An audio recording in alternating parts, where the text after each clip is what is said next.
Bem-vindo ao Papo Espírita, a espiritualidade na sua vida.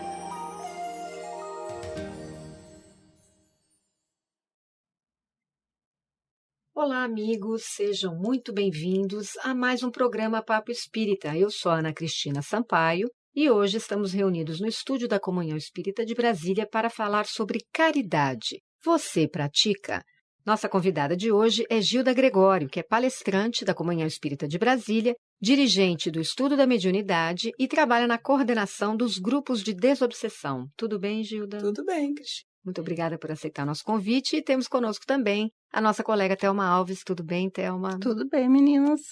Prontas aqui para o nosso assunto? Sim. Allan Kardec, na questão 893 de O Livro dos Espíritos, indagou aos espíritos superiores qual a mais meritória de todas as virtudes. E a resposta foi: todas as virtudes têm o seu mérito, porque todas são indícios de progresso no caminho do bem. A virtude, sempre que há resistência voluntária ao arrastamento das más tendências.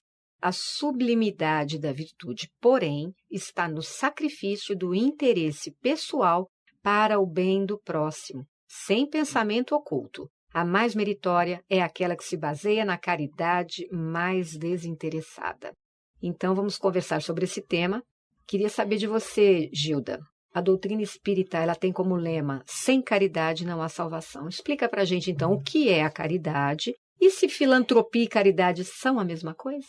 Bem, a caridade como lema, ela é muito importante porque há um pressuposto do amor ao próximo, né? Começa com Jesus indicando, né, amai a Deus sobre todas as coisas e o próximo como a si mesmo. Então, a caridade está muito vinculada, né, à questão do amor ao próximo. Envolve mesmo, como diz aí na questão, né, do Livro dos Espíritos, envolve muito mais do que uma filantropia. E está aí a diferença, né? A filantropia são ações, a gente pode dizer que são ações sociais, de promoção social, de ajuda material, de ajuda econômica e até em outras vertentes, ajuda psicológica, né? Então, vários tipos de ações sociais que visam a promoção das pessoas que estão em necessidade. Porém, a diferença com a caridade é esse sentimento de amor ao próximo. Então, o sentimento, né, o amor, aquilo que Jesus falou, né, da indulgência, da compaixão, é que está envolvida, onde está envolvida a caridade, que diferencia da nossa ação filantrópica, que é muito importante. Porém, a gente é convidado a fazer uma reflexão dessa ação sob essa perspectiva de Jesus mesmo, do amor ao próximo, quando ele diz, né, amar ao próximo. O porquê isso, né? Por que é importante amor ao próximo? Porque a gente poderia muito bem estar fazendo a caridade, né, dentro de uma, sei lá, de uma rotina. E existe até empresas, né, do terceiro setor que fazem atividade de filantropia. Mas qual é o sentido, né? Eu acho que aí cabe a reflexão sobre as palavras de Jesus, né? Porque é importante amar ao próximo, né? E a caridade, ela nada mais é que o exercício disso, né? Primeiro o exercício, para depois, como a Joana de Ângeles fala, né? Primeiro você exercita para depois você fazer naturalmente essa ação em benefício do outro, em direção ao outro. Né? Então, essa caridade, essa filantropia, né, que seria prover a parte material, né, dos mais necessitados, ela pode ser uma porta de entrada para as pessoas exercitarem a caridade com um sentimento, né, de amor ao próximo. Pode. Mas assim, como a gente está muito, né, Thelma, assim, permeado pela proposta cristã e da doutrina espírita, a gente sempre pensa no mais do que isso, né?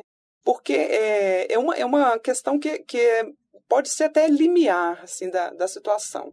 Porque a gente aprende na doutrina espírita a questão que a gente fala da caridade moral, né?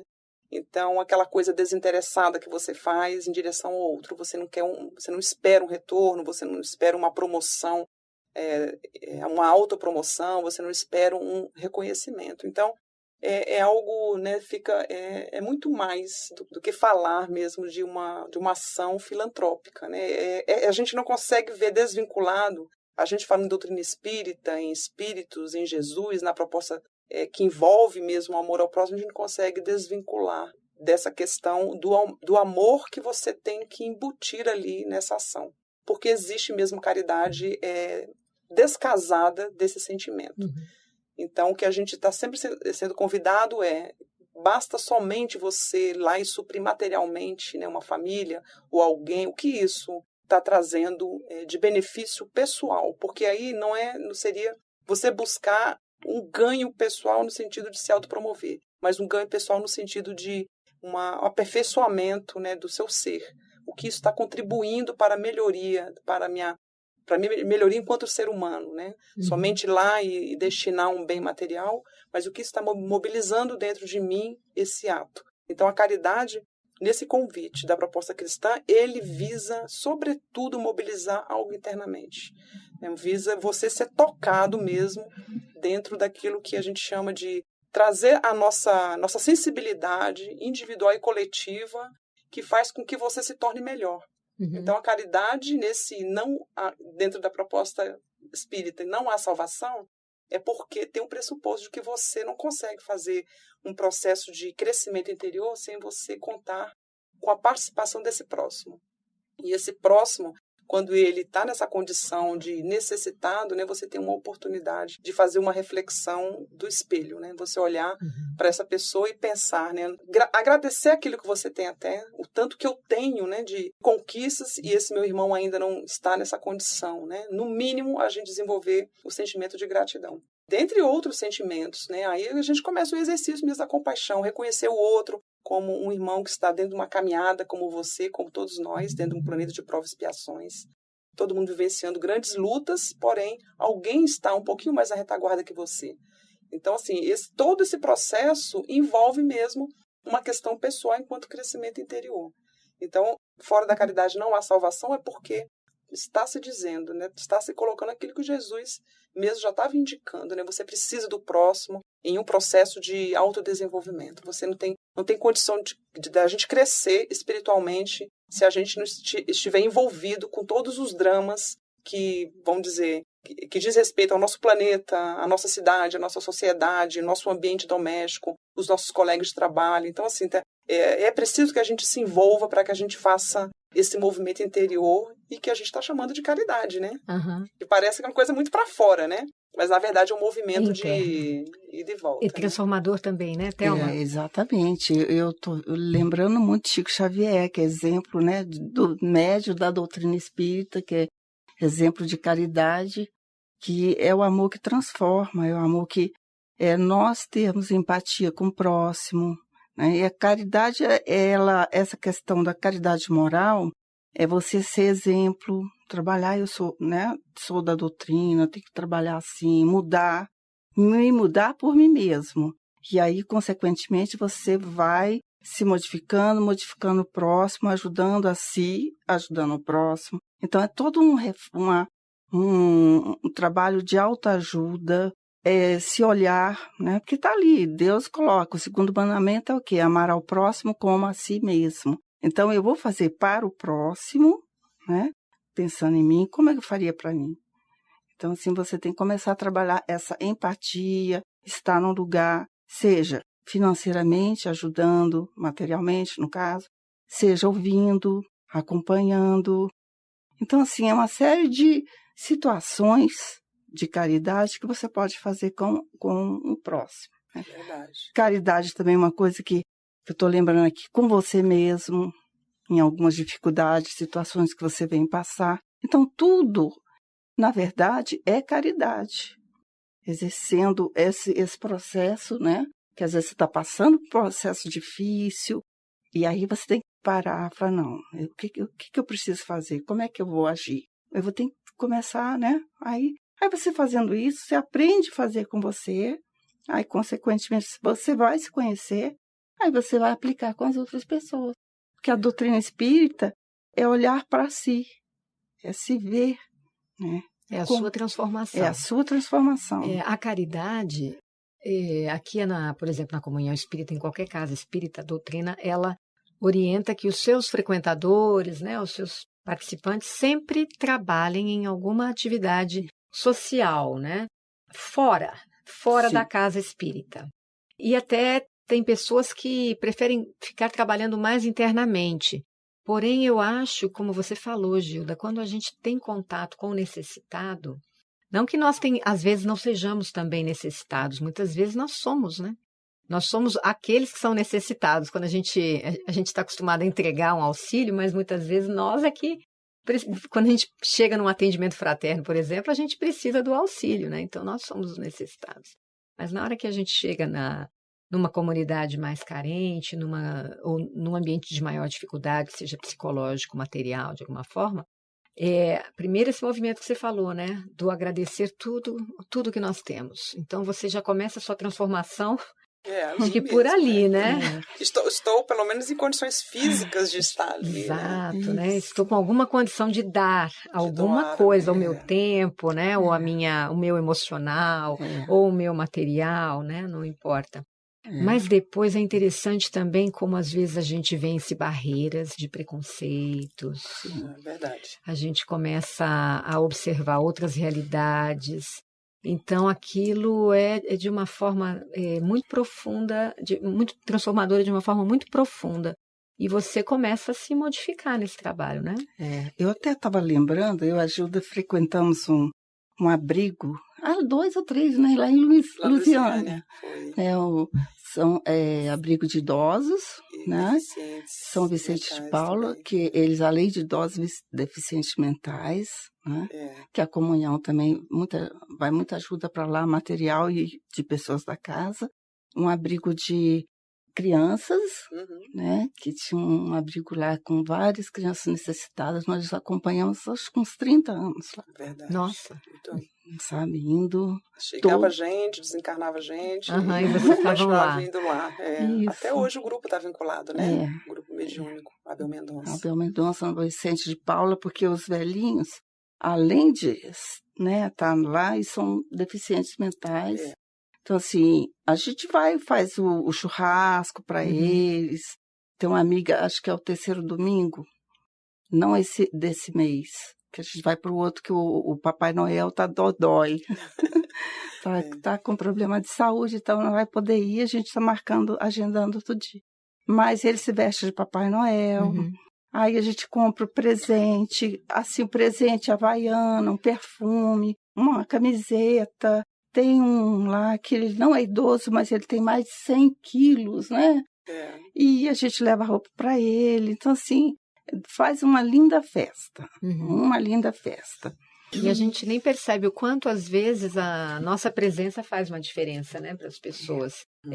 Às vezes é um conselho, porque eu também trabalho num hospital e, às vezes, eu reparo como pequenas coisas... Às vezes o assunto... eu sou contadora de história, então a história ela leva a alguns temas. E às vezes as pessoas chegam com uma pergunta sobre relacionamento com o marido, ou família, né? Pais. E ali naquela conversa, naquele bate-papo que a pessoa se abriu para a gente, né? Psicologicamente, ela sentiu alguma confiança. Somos pessoas estranhas também, né? Não vamos julgar. E ela abre uma portinha, às vezes, para um entendimento. Ela te pergunta alguma coisa. E aí você tem aquela já visão mais da doutrina, um entendimento, e você, muito delicadamente, fala, mas por que você não... Talvez, se você pensar dessa forma, você abre uma frestinha e a pessoa, nossa, ela fica tão agradecida porque ela não tinha pensado daquela forma. Então, eu já tive a oportunidade de ver questões de perdão, pessoas que iam passar por cirurgias do coração, estavam com grandes dilemas, porque naquele momento a falta do perdão que ela não deu para alguém estava no coração dela, então a gente teve a oportunidade de falar sobre isso. Reunião de família, de irmãos que não se viam, que brigavam, estavam ali reunidos em torno de uma mãe. Enfim, na hora em que a gente se coloca, né, nessa situação de estarmos lá praticando alguma ação, nós somos tocados por isso. E você falou uma coisa bem importante, assim, que acho que tem... talvez o cerne da coisa, a gente se colocar, né? Se colocar ali dentro de numa posição em que você está dizendo para o outro, estou aqui, eu quero te ouvir, né? Eu quero saber da sua história, né? E você... dá oportunidade para essa pessoa, porque muitas vezes, gente, mas são muitas mesmo. Eu considero que o mundo está numa extrema carência das pessoas serem ouvidas, serem olhadas até nos olhos, ter um pequeno espaço na vida da outra para que possa até contar seus pequenos ou grandes dramas, né? E as pessoas não estão tendo essa oportunidade, muitas pessoas não estão encontrando essa via de desabafar, de dizer qualquer coisa, para que seja receber uma troca daquela escuta, né, da pessoa. Então, a gente se colocar nessa posição, né, de ouvir o outro é uma coisa de extrema caridade.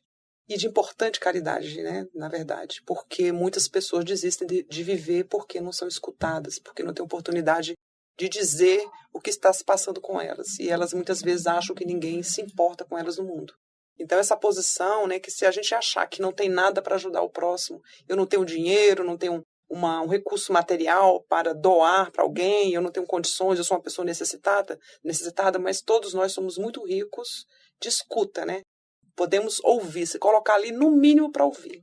Às vezes nem precisa falar muita coisa, mas só o fato da gente se colocar interessado em ouvir a pessoa, né, e ali você já está doando, assim, está fazendo uma extrema caridade. Se você falar, né, como tiver alguma coisa para levar de positividade ali para aquela situação, melhor ainda.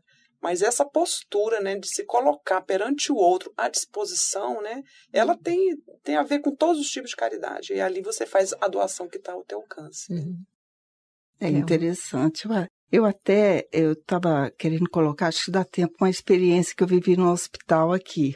Que eu levei uma filha no hospital, estava doente, e ela estava tomando soro, e eu vi um casal de idosos entrando no hospital, e aí o senhor passando mal, e alguém falou no meu ouvido,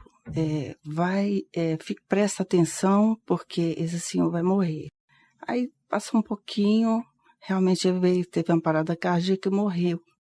E essa senhora ficou chorando no canto e tal, aí o pessoal querendo abordá-la para ver se ela assinava os documentos. Aí eu fui lá, chamei a pessoa do hospital, falei assim, olha, essa senhora acabou de perder o marido, ela não tem condições de assinar documento. Vocês não têm um psicólogo aqui, uma pessoa? Não tem. Então espera alguém da família, né? Aí eu sentei, eles saíram, aí eu sentei do lado dessa senhora, aí eu falei assim, a senhora é de alguma religião? Tal. Ela falou assim, ela chorando, ela falou assim, olha, eu sou espírita, né? Eu falei assim, olha, tá vendo, Deus é tão bom, eu também sou espírita. Vamos fazer uma prece juntas, vou ficar aqui com você até alguém chegar e tal.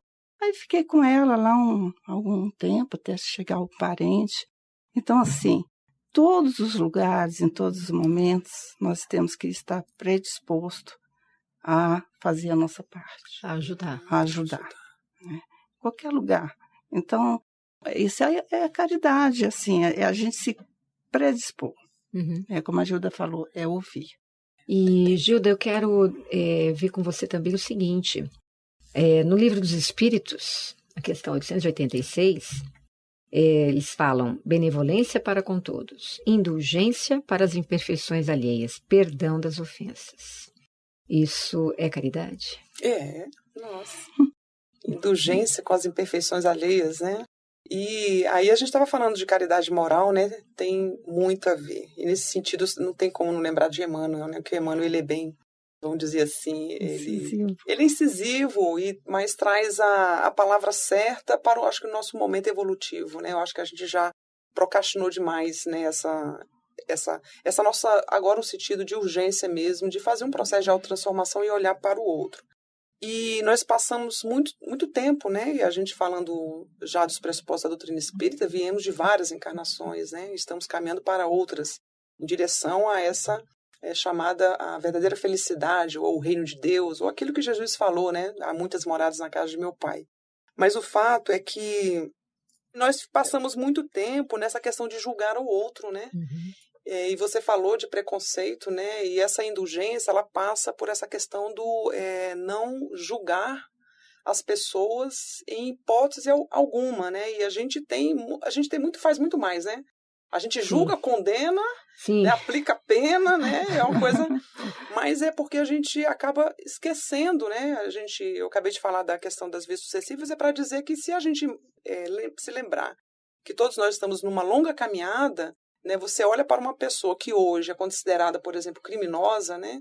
Como Jesus colocou lá, perdoai os inimigos, né? Mas como assim perdoar uma pessoa que fez um grande mal? Mas se a gente jogar a perspectiva, né, de onde essa pessoa veio, né, a caminhada dela evolutiva, onde nós estamos, no planeta de provas e expiações, dentro de um contexto mesmo de um mundo inferiorizado ainda, onde são cegos guiando os cegos, né? Uhum. Então, se a gente começar a imaginar essa perspectiva, né, por que a gente julga tanto e condena tanto as pessoas? Então, a indulgência é um ponto capital dessa situação. Se a gente pratica a indulgência, porque a gente já está com uma basezinha nesse olhar mais ampliado sobre a vida, sobre as vidas, sobre de onde viemos e para onde a gente está indo. Uhum. E que todos nós estamos nessa caminhada evolutiva. Então, a gente sabe que é uma questão muito difícil, né? Porque no atual momento evolutivo que a gente está passando no nosso planeta, tem vamos dizer, muitas situações que a gente considera muito negativas, pessoas assim, parece que tomadas pela maldade, né? Não é, a gente está querendo dizer que a gente tem que ser dócil perante uma situação dessas. A gente tem que realmente tentar se proteger mesmo e mais ainda atuar mais positivamente, não se juntando àqueles, né, que quer mais combater os maus do que a maldade, né? Aqueles que querem aniquilar a pessoa má e não pensa que a gente precisa fazer uma limpeza, né, das energias deletérias do planeta, que é a junção das energias de todos os habitantes e seus processos de provas e expiações. Então, se a gente começar a trabalhar nesse caminho da indulgência, ao menos pensando assim, qual é a história de vida dessa pessoa, né? Qual é a história de vida de todos nós? O que me compete fazer nessa posição que eu estou hoje nesse planeta? Encarnado em um planeta de provas e expiações, também passando por experiências desafiantes para que a gente possa fazer uma limpeza, mais ou menos, né, na nossa alma, nosso espírito eterno, para a gente dar um passo adiante. Então, eu acho que a gente consegue trabalhar mais com essa questão da indulgência, da aceitação, né, da não condenação tão severa que a gente faz em relação às pessoas, não se unir como se... todas as vezes que acontece alguma coisa muito grave, a gente vê pessoas se unindo para fazer o velho apedrejamento, né? Exato. Não é com pedras hoje, mas é com palavras, com atitudes, né? Exato. E eu fico sempre pensando que Jesus foi condenado e morto numa situação dessa. Desencarnou numa situação dessa. As pessoas que disseram lá, crucificam, não sabiam nem o que é que Jesus tinha feito, que era nada. Jesus foi condenado sem ter cometido um crime sequer, considerado naquela época, pouco, né? Mudamos pouco. Então, assim, é uma situação que a gente tem, que Joana de Ângeles, que a gente precisa trabalhar muito a autoconsciência, né? Que a gente precisa colocar bastante os pés no chão de uma vez por todas, né? Para que a gente saia desse movimento de massa, dessa turba que de uma hora para outra condena a pessoa. Basta se juntar. Exato. Né? Enfim, vamos dar pequeno intervalo. Voltamos no próximo bloco. Nós estamos falando sobre caridade. Você pratica?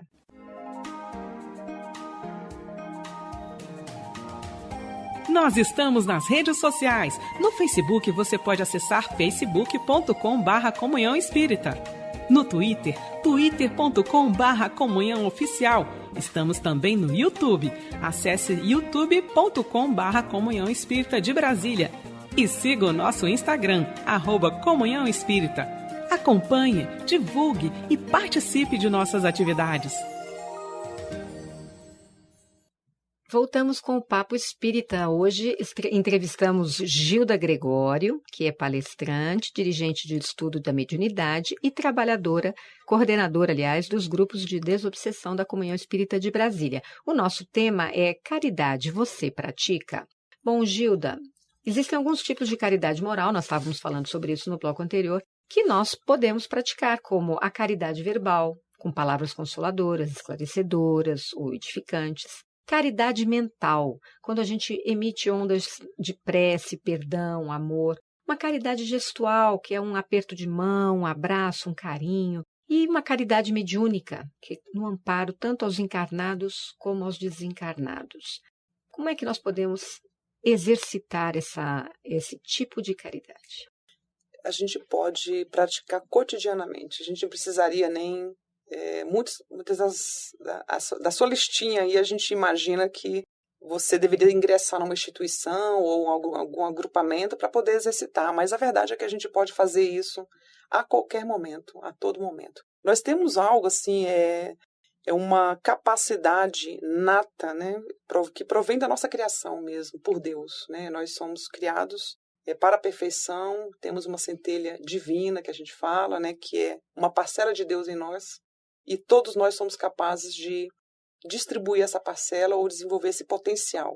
Mas esse potencial não é potencial de desenvolver uma habilidade, é ir ao encontro que a gente vai saber o que fazer. Então, cotidianamente, a gente pode, diante de uma situação, a gente silenciar, por exemplo, um momento grave, né? Quantas vezes, se a gente tivesse praticado isso, quantas coisas a gente poderia ter evitado de desarmonia, de desequilíbrio, né? Ou, de repente, não ter falado, né, a maledicência, por exemplo, não ter se juntado a um comentário maldoso sobre alguém, onde se exalta só o que aconteceu de negativo e ninguém sequer levantou a mão para dizer, não, mas essa pessoa tem tal qualidade também, né? Então, nesse momento, se você atua, né, como uma pessoa que quebra aquele movimento ali de falar, não, mas olha só que coisa positiva que essa pessoa já fez, né? Então, isso também é um tipo de caridade, né? E isso a gente pode fazer cotidianamente também. É aqui no trabalho, é em casa, é com o vizinho, é num ambiente, né, profissional. Em qualquer lugar a gente pode estar atuando dessa forma. Que é atuar de uma forma positiva, tentando exaltar, promover o ser, nem exaltar, promover o ser. Porque a caridade, em qualquer aspecto, ela visa promover a pessoa. E essa promoção, ela não é uma promoção, aí já não é material, né? Dentro dessa lista que você colocou aí, é uma promoção da pessoa no sentido de lembrá-la que ela é uma criatura de Deus e que ela, sim, está num momento, como todos nós, experienciando muitos desafios. Há momentos que vai cair, que vai se levantar, e que você está ali também para compreender como a gente deve compreender o nosso próprio processo. Aí vem a questão da caridade consigo mesmo, como você falou, né, Thelminha? Quando Jesus falou amar o próximo como a si mesmo, esse amor envolve todo esse movimento, com você também. A gente começa conosco, não sendo tão severos, tão autocobradores, né? Nós dizem que nós somos nossos piores algozes, né? Para fazer cobranças severas, para que logo depois você entre no sistema de culpa, ou de uma baixa estima, né? E quando a gente faz isso conosco, a gente faz isso com o outro também. Então, a prática da caridade, ela transita mesmo pela valorização de nós mesmos. E eu acho que isso tem muito a ver com esse nosso contexto. Se a gente conseguir se contextualizar aonde nós estamos, o momento evolutivo do planeta e nosso, a gente vai ser mais indulgente, mais caridosos. Não que a gente vai ficar anuindo com o erro, né? Sempre ali, não, positivando, você errou, não, mas mais uma vez eu cito a Joana, que ela coloca, se te pegares em erro, reconsidera e prossegue refazendo a história e renovando. Então, acho que tudo isso tem a ver mesmo com a caridade, nesse sentido que você falou, Cristina, de a gente fazer algumas atitudes e que ela envolve mesmo a caridade, que é a aceitação, o não julgamento, né? Por fim, a promoção do ser, né? E em qualquer situação a gente consegue fazer isso se a gente se nos lembrarmos que todos nós somos grandes necessitados, né? Nessa caminhada, né? Exatamente. Eu até estava vendo a questão também, focando no nosso contexto da casa, que é, às vezes, a parte da mediunidade, né?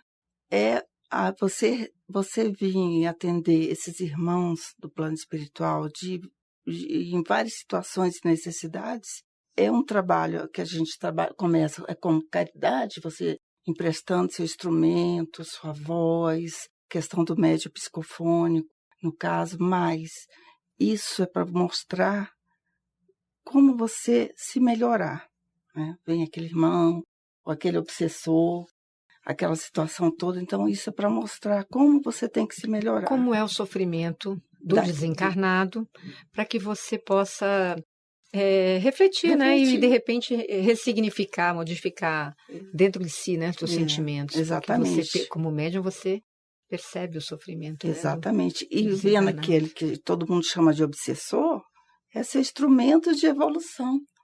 Porque você se modificando, sendo caridoso ou se organizando para aquele irmão ver que o tanto que você melhorou... E está mais feliz? Que está mais feliz. Então, a caridade para os dois. Uhum. Ele vai ser até daqui a pouco seu aliado. Né? É verdade. Então, assim, porque a gente há bem pouco tempo tinha principalmente na doutrina espírita, o obsessor, a culpa é do obsessor, né? Então, ele que está levando e tudo. A gente descobre que não, a culpa é nossa. Nós que estamos com pensamentos negativos e aquilo está atraindo também esse tipo de sintonia, né? E eu nem falaria assim, porque a gente fala culpa, né? Eu estou meio que tentando tirar essa... Exercitar. Porque, na verdade, são um exercício, gente. Porque assim, se a gente começar a colocar, começar a pensar mesmo em todo o mecanismo, né? Porque você está falando aí, Thelminha, por que existe esse obsessor? Porque existe alguém vinculado a nós, né, que se sentiu descompensado em algo que a gente fez. Então, há algo recíproco ali, né? E essa experiência, ela é recíproca também, né? Então, realmente é uma grande oportunidade, né? O trabalho mediúnico é uma excelente oportunidade desses encontros e da gente descobrir que nós somos responsáveis por todos os acontecimentos que envolvem a nossa existência. Não existe a questão da vítima e o algoz. Está todo mundo envolvido. Né? E o ponto, né? A família, nós, está todo mundo envolvido. Então, eu acho que na medida que a gente começa a ter essa autorresponsabilidade, a gente começa a sair dessa posição de vítima também. E sai também dessa posição egocêntrica, né? Porque é isso que faz com que a gente não saia da gente mesmo para ir em direção ao outro. Quando eu centro ali na minha dor, na minha problemática, que sou uma pessoa que realmente estou sempre vivenciando uma situação desafiante, vivo com sofrimento, eu perco meu emprego, e depois acontece isso com meu filho, e depois eu perco alguma coisa ou não consigo alguma coisa. Mas se a gente começar a olhar a situação dentro de uma história de vida, né, a gente começa a sair dessa, vamos dizer, essa mania de umbigo, né? E a gente começa a verificar, a ver que todas as situações são experiências que a gente necessita vivenciar para a nossa melhoria interior. É por isso que a questão da caridade é muito importante, pois você estava falando a Casa, a Comunhão Espírita tem muitos trabalhos voluntários. Aqui, né, quem quiser, vai lá na Diretoria de Promoção Social, se inscreve até para ser voluntário por um dia, né?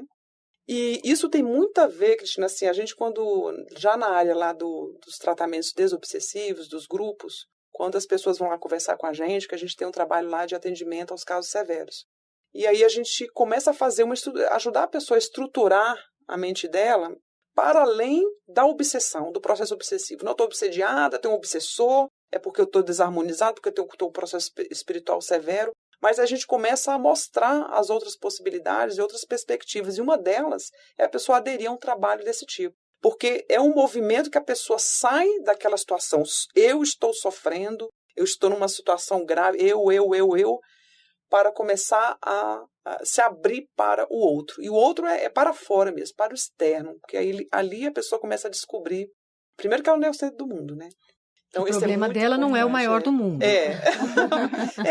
Não estamos desconsiderando que pessoas, se você olha para algumas pessoas e pensa, meu Deus, como essa irmã está vivendo uma situação severa. Eu não conseguiria. Eu não conseguiria, mas dentro da realidade dessa pessoa, ela está extremamente amparada. Amparada porque ninguém planeja uma reencarnação para perder. Para o insucesso. Não, eu vou planejar uma encarnação aqui, mas eu tenho uma alta possibilidade de perder essa encarnação. De jeito nenhum. Isso não há. Com nenhum projeto que a gente empreende, a gente pensa no insucesso. Muito pelo contrário, a gente começa a implantar o projeto porque a gente acredita no sucesso dele. E a nossa encarnação é isso. Então, assim, se a gente começar a ter essa perspectiva, a gente começa a mudar essa paisagem mental nossa. Exato. Por isso que fazer caridade hoje para a gente é se envolver nessas situações e sair de si mesmo, para ir ao encontro do outro como um processo de cura também. Então é muito importante, é muito recomendado por nós nesse sentido, como um processo mesmo de sair de si para descobrir as possibilidades externas, né? E a partir do outro, se relacionando com o outro, né? Então, Gilda, vamos explorar um pouquinho aqui a tua experiência e diz para o nosso ouvinte que está passando por algum processo de sofrimento, e que quer se lançar a um trabalho voluntário, quer iniciar esse processo de caridade material, moral, mas porque realmente quer fazer essa transformação interna. Tem alguma coisa que você diga, assim, alguma fórmula, como, por exemplo, aconteceu para você, como foi esse teu engajamento? Aí a gente, não existe nenhuma fórmula assim, né? Existe indicativos, porque cada um de nós, né? Eu tenho certeza vocês também, Thelma, você, Cristina, achou o teu caminho, teve um insight, né? Foi aqui. Porque hoje a gente tem uma variedade, por exemplo, de religiões, de práticas espirituais, né? Seja ou nenhuma prática, uma vinculação a algo que a gente pode dizer que nos conecta ou nos reconecta a nossa necessidade de estar com a nossa, vamos dizer, com a nossa divindade, né? O ser humano, ele tem intrinsecamente essa busca por algo que transcende essa matéria, né? Sentido, né? É um sentido, exatamente, é um sentido. Então, assim, o meu sentido, eu não sei se precipitou pela questão da mediunidade, talvez sim, porque quando as pessoas falam, né, mediunidade, a pessoa tem o dom da mediunidade. Então, assim, eu não considero mediunidade como um dom, eu considero ela como uma estratégia, e os espíritos falam isso, né? Estratégia que a gente escolhe para a gente poder ter sucesso reencarnatório. Então, a mediunidade foi uma estratégia na minha programação reencarnatória que me fez me aproximar do espiritismo, sob o aspecto inicialmente do fenômeno, né? Porque quem tem a mediunidade inicialmente começa a sofrer com a fenomenologia em si, e isso causa sofrimento. Porque a mediunidade ela tem um aspecto orgânico mesmo, né? De sintomas. Então, isso me fez conhecer a proposta espírita. E a proposta espírita ela é libertadora no sentido de você não precisa seguir rituais, culpa, pecado, pagar coisas para obter outras coisas de Deus, do céu, aquela questão de Deus punitivo. Eu limpei essa área em relação a tudo isso. E isso permitiu, no meu caso, assim, a ingressar mesmo em atividades inúmeras, né? Aí que você não seria uma fórmula, mas seriam caminhos, né? Porque aí eu ingressei no estudo da doutrina espírita, porque foi a partir daí que eu comecei a ter uma visão de mundo diferente, uma visão de vida muito mais ampliada, diferente. E a partir daí eu comecei mesmo a ver a importância mesmo de estar me vinculando a algumas atividades que a gente chama de caridade, ou atividades sociais. Eu vi o tanto que aquilo era importante para eu sair de mim, para eu poder fazer o processo, porque foi realmente, são processos que você, na medida que você vai engajando, vão surgindo outras coisas. Então foram o estudo da doutrina e, por consequência, também o estudo, a autoevangelização, nossa, né? Conhecer a proposta de Jesus de uma forma mais de perto e com uma releitura, né? Uma releitura no sentido mesmo de interiorização, né? Da proposta de Jesus nos convidando a fazer essa autotransformação. E aí eu me engajei nos trabalhos da comunhão, que são inúmeros, e aí eu comecei a trabalhar lá separando os mantimentos lá na Alta de Souza, né? Que hoje é a promoção social. A promoção social, né? Recebia os alimentos, roupas, a gente separava, e foi logo que eu comecei o estudo sistematizado. Depois ingressei em assistência às famílias, depois fui para o grupo mediúnico, tinha uma assistência à família no Paranoá, Isso. depois lá em Lusiana, enfim. A gente, ao ingressar dentro de uma proposta espiritual, que sua alma se identifica. E de servir também, né? Sim. Que é a proposta espírita. A proposta espírita é de servir, mas eu penso que as propostas todas, assim, pelo menos as religiosas, ela tem esse aspecto de fazer algo pela comunidade, pelo outro, né? Tem sempre esse convite, né? O que eu acho de diferencial na proposta espírita é essa questão que a gente está conversando aqui, não é só a caridade material. É a autotransformação. É a autotransformação, e a partir de adoção de comportamentos e atitudes, né, que a gente estava chamando aqui de caridade moral, mas é que, na verdade, você está atento para alguns comportamentos e atitudes que faz bem ao outro, que não humilha o outro, que promove o outro. E aí isso tem um retorno, tem uma retroalimentação. Naquilo você começa a se sentir como o outro, você começa a ser empático com o outro, você começa a ter a compaixão pelo outro, né? Que aí é a coisa mais forte, né? Você ter paixão pela história do outro e querer ajudar, você começa a se envolver ali, né? Eu acho que era isso que Jesus estava querendo dizer para a gente, né? E como isso nos alimenta também, né, Thelma? Como isso faz bem para a nossa alma. Não de uma forma orgulhosa, né? Porque Gilda mesmo lembrou que tem aquela fala que a sua mão direita não saiba o que a sua mão esquerda está fazendo. Quer dizer, nós não estamos fazendo a caridade como uma autopromoção, embora muita gente até começa assim Isso, e se transforma. Então, o importante é que você comece. Porque tudo é oportunidade, né? E se essa transformação no começo pode ser um orgulho, que a gente coloca orgulho saudável, né? Olha como eu sou bom, Né? olha como eu sou generosa. Né? Aí vai falando, poxa, nesse abrigo como eu ajudo, ou na casa, né, na casa espírita, na igreja, como o ambiente me proporciona, assim. Então, aí você começa, nossa, se eu estou agindo bem aqui, eu vou começar em casa, né? Porque aí você começa a ver umas palestras, né? É um exercício, né? Você fala, qual é o seu mais próximo, né? Em casa, porque eu estou tratando fulano mal, fazendo isso. Então, assim, aí você vai começando a ter uma visão holística, de tudo e de todos. E o conhecimento é em camadas também, né? Também, a gente vai desvendando a nossa própria interioridade, né? E a gente vai se descobrindo e vai fazendo essa autotransformação. Gente, vocês já observaram assim, Jesus, ele serviu o tempo inteiro, gente. Né? Porque assim, a gente pensa assim, quanto mais a pessoa está num patamar superior, né, não precisa mais. Mas Jesus, ele vem plantar uma boa nova e a tônica dele era servir os outros, né? Então a gente tem que, eu penso muito nisso, né? Assim, por que não servir as outras pessoas? Porque às vezes há uma dificuldade de servir ao outro. Tem coisas pequenas, até um cafezinho, né? Por que eu vou servir um cafezinho? Eu não sou office boy de ninguém, né? Mas por que não servir um café? Né? Servir alguma coisa, botar uma cadeira, né? Coisinhas são tão simples, mas que fere, gente, fatalmente o orgulho daqueles que acham que não é o meu papel fazer isso. Então, acho que ficou bem claro aqui como caridade é bem amplo. Todos nós podemos e devemos começar a praticar das formas mais singelas possíveis, porque isso realmente faz a diferença. O Papo Espírita vai ficando por aqui. Nós agradecemos a sua participação, Gilda, a sua também, Thelma.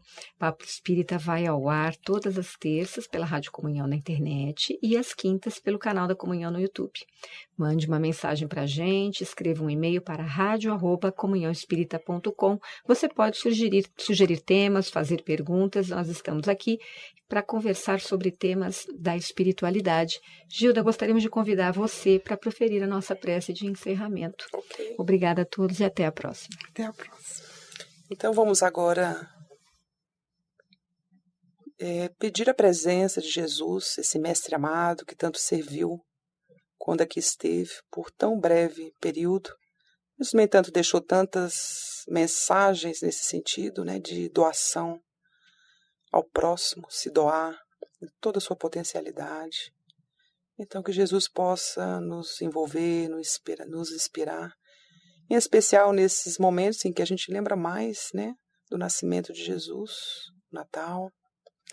Que a gente possa fazer a diferença nesse Natal, praticando a caridade de perdoar aquele que nos ofendeu, voltando a conversar com aquelas pessoas que supostamente, né, nos fez algo que nos entristeceu, fazer algo inusitado, no sentido de doação ao outro. Porque Jesus está aí nos inspirando até hoje. Os Espíritos dizem que Jesus até hoje trabalha em benefício desse planeta como governador dele. E nós, assim que nós nos identificarmos com esse Mestre amado, nós faremos a nossa parte de estar envolvendo o nosso próximo como um irmão, como criatura de Deus, também vivenciando experiências difíceis como nós. Aí dessa forma, estaremos inspirados a praticar a verdadeira caridade com o nosso próximo. Então que Jesus nos inspire hoje e sempre. Que assim seja. Você ouviu o programa Papo Espírita, a espiritualidade na sua vida.